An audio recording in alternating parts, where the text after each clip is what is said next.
kadib soo qabashadii madaxweynihii Venezuela iyo la wareegidda maamulka saliidda ceeriin ee dalkaas waxa iyana soo shacbaxday talaabada xigta ee xukuumadda Donald Trump taasoo ah qaadashada jasiiradda Greenland oo aynu marar badan ka faalloonay qayb ahaan sababaha Mareykanku uu doonayo mulkiyadda jasiiraddan barafku daboolay.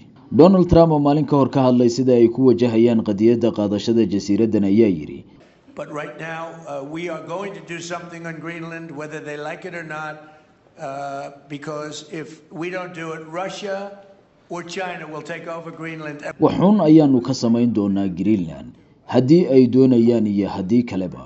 Waayo haddii aanan sidaas yeelin, Ruushka iyo China ayaa isla caynkaas yeeli doona. Mana rabno inaanu Ruushka iyo China daris la noqono. Wuxuu hadalkiisa ku daray, haddii si fudud aanu ku xallin weyno, si adag ayaanu ku wajihi doonaa, taasoo loo fasirtay inuu tallaabo military ula jeedo. Inta aynan u gelin waxa khubaradu ku fasirtay doonista Trump ee Greenland, marka hore aynu dhugano xogtan ay maalmo ka hor baahisay shabakad wareedda Reuters oo sheegtay inay saraakiil aqalka cad ka xigatay in xukuumadda Trump gorfaynayso xaddiga lacag ay doonayaan inay ku kasbadaan dadka jasiiraddan ku nool oo tiradooda lagu sheego 57,000 oo qof, kuwa oo aqalka cad doonayo inuu siiyo lacag gaarta $100,000 qofkiiba si ay u aqbalaan doonista Mareykanka ee mulkiyadda Greenland. haddii ay tani dhacdo waxa ay noqon kartaa dariiqa fudud ee Trump sheegay inay ku wajihi doonaan qadiyaddan.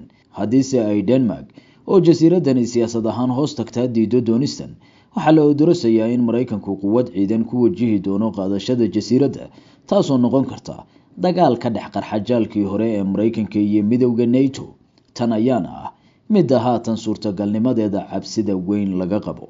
Halka marka ay joogto midda la isweydiinayo ayaa ah Mareykanku dhabtiima waxa uu Greenland u doonayaa arrimo difaac. Jawaabta khubaradu su'aashan u heleen ayaase ah maya, kuwa oo doonista Mareykanka ee Greenland ku fasiray macdanta naadirka ah ee jasiiraddani hodanka ku tahay, tan lagu magacaabo rare earths, halka labaad ee laga helaana tahay goobo ka mid ah carriga Shiinaha.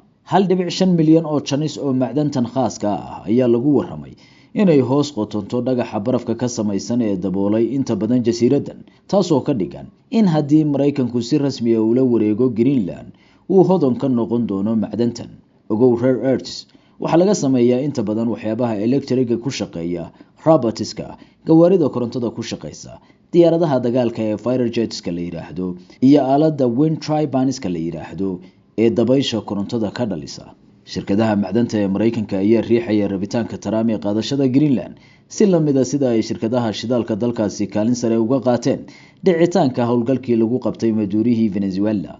Tani waa fasirka rasmiga ah ee xiisadaha dagaal ee casrigan oo haatan jeebka uun ka bilowda halkii ay awal qoriga caaradiisa ka curan jireen.